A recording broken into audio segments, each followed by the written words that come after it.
Vidéo, on va voir les manomètres. Alors, qu'est-ce qu'un manomètre?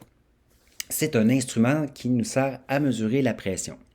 Il en existe plusieurs sortes et je n'irai pas dans le détail de chacune de ces sortes-là.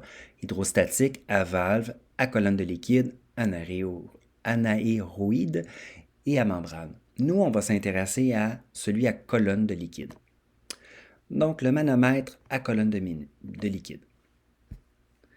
Alors, si je regarde c'est quoi un manomètre, vous voyez ici, j'ai un gaz, évidemment qui est en mouvement, qui va exercer une pression sur un liquide qui est ici. Ce liquide-là, généralement, ce qu'on prend, c'est le mercure.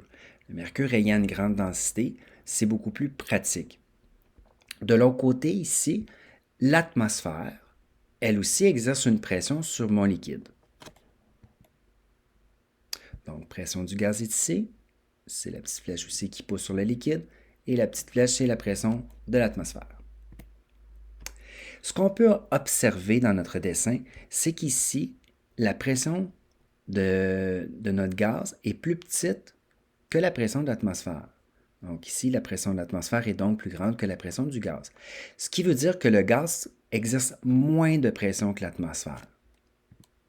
Alors, comment on peut trouver la pression du gaz? Finalement, ce qu'on va faire, c'est qu'on va prendre la pression de l'atmosphère et on va soustraire la hauteur ici, qui est la différence entre les deux gaz finalement.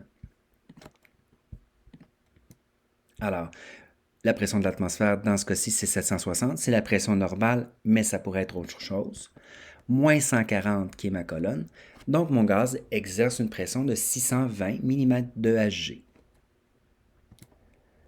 Dans un autre cas, et exemple, on voit ici que, bon, j'ai le ballon qui n'est pas dessiné, mais c'est le gaz qui exerce une pression. La pression ici est plus forte que la pression de l'atmosphère, donc le gaz pousse plus que l'atmosphère dans ce cas-ci. Alors, ce qu'on va faire, c'est qu'on va additionner cette fois-ci la pression de l'atmosphère et la hauteur. Donc, j'ai 760 qui est ma pression de l'atmosphère plus ma hauteur 175. J'ai donc une pression de 935 mm de Hg. Alors, voilà pour les manomètres à colonne de liquide.